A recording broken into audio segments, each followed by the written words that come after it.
male artists, producers, on the show. But since August is a special month, Women's Month, so we thought, we'll sneak in an entrepreneur, young, gifted, black woman from Zanzibar.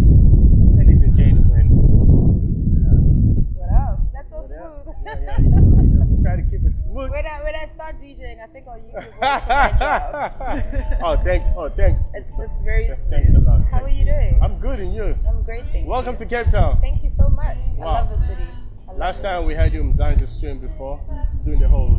Yeah, and I beat him. Oh my gosh, what a winner.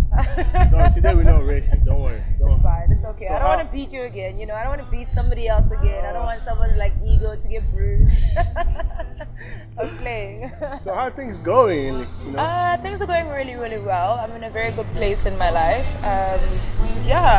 It's been a really incredible year with some amazing dreams coming true. Finally got back on radio, which is something I've been wanting for a very long time. My work with Footwork, the shoe brand I was endorsing was really incredible. There's more stuff coming now in September and the rest of the year, so I'm in a very good place. I mean, I'm part of the MTV family now, so life is different. It's quite dope. Life is better than great. Dope. That's nice. So talking about the Metro FM, with Absolute, right?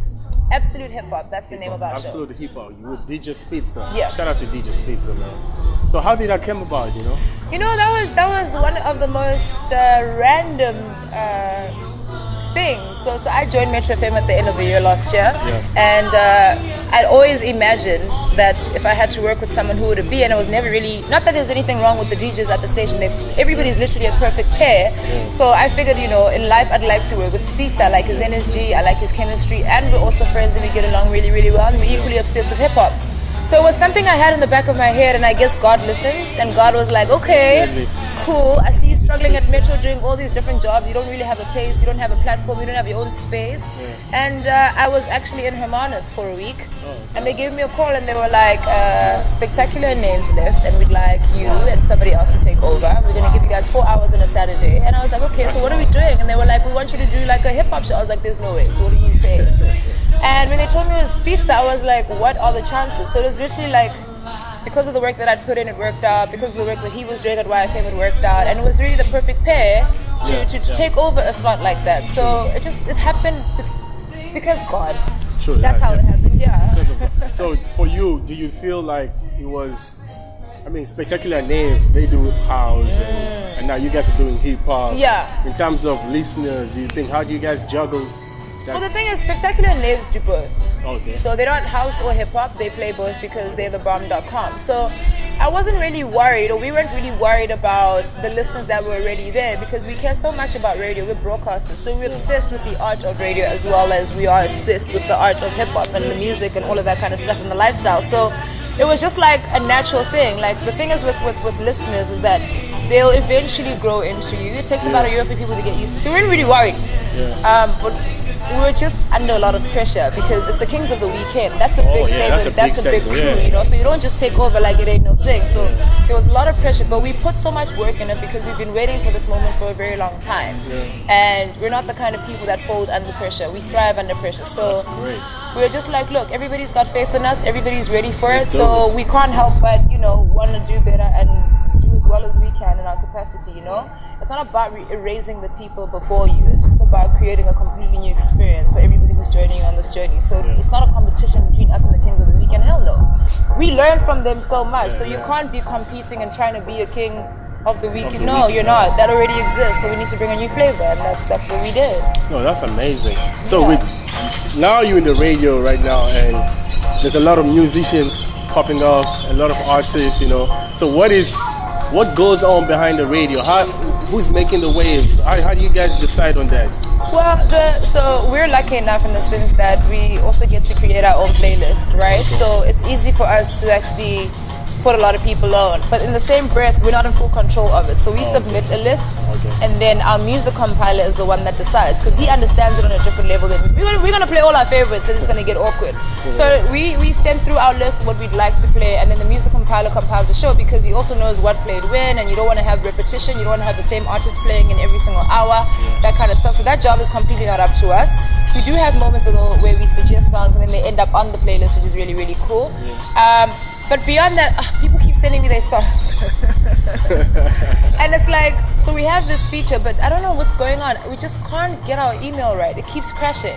So now they're sending it to my personal email. I think a lot of music coming through all at once. Too much music, exactly. So now they're sending it to my music, but there's so much room for new artists, especially up and coming artists, and Speedster's brilliant with that. He's so in tune with everyone. He puts a lot of people on, and whoever he actually suggests is always absolutely incredible, so you won't doubt it anywhere, you know. So he plays a very big role in that, but more than anything, the power comes from our music compiler. He controls what goes on air because he understands it in a way that we don't, you know. So so with the whole aspect of music, do you feel like South African music in general is reaching to that level where it should have been before? It's already there, man. Like, hip-hop is in such a beautiful place. I'm so excited because for the longest time we were always choosing American music because it was better, it sounded better, you know, it was delivered better, but it was to a certain extent, you know. And what we recreated here wasn't always 100%, you know what I'm saying? And now we're in a level where we're going to think of Ricky Rick and AKA first. You know what I'm saying? And we're going to go to their concert and we're going to sing along to all their lyrics and we're going to vibe. It's like, it's in such a beautiful place because the guys are doing so much to add to their art. Their productions are wild. Their stage performances are crazy. The production on the songs is great. The writing is great. It's a beautiful, it's come full circle. And it's really lovely to witness because it's like these guys woke up to who they were and they weren't afraid to be dope, which is it's literally, so from their image to the decisions that they're making, to brand alignments, to the milestones. Like, you can't front and fill up F&B and fill up Orlando. Like, you can't front on it. That's major. That's major. You know what I'm saying? That's major. Like Casper's doing the most. So when you've got somebody who's that dedicated, everybody else is going to feel the pressure and pull up their weight and keep it moving. So hip-hop is in the perfect place. I can't wait to see where it goes. Yeah, definitely. I mean, talking about pressure, a lot of pressure was on, you know, a lot of the women, you know, with the whole abuse and all that, you know. And I mean, we've listened to a lot of artists who have released albums. I mean, we've been paying attention to Love Girls by reason. What's your input on the album? Jeez, well, my input is a bit complex. How complex is it? I literally know that album from beginning to end, and by beginning I mean from when it was written to how it was conceptualized to the product that you guys see today, and it's incredible. Love Girls is a very honest story. I think that's one of my favorite things about Reason. What he says in his music is it's actually his life, you know. So it was very well written, very well, great concept, very well written. I'm there talking what I'm talking about, but I like that. I like that artists are able to have conversations that are uncomfortable, but also turn it into something you can vibe with every single day. So although you're not aware that this is the message that's been carried, when you listen to it, you're like, oh, okay, cool, it's in your mind, it's in your head. You're like, okay, cool, yes, let's love girls, let's do better, which is subtle and very, very smooth. And I think when it initially started, it wasn't what it is now, and it's just grown into this beautiful flower. I don't know if I can say that about an album, but like I said, I've experienced it from a different side. So it's a brilliant album written by a brilliant lyricist, a very talented man. So it's one of the best.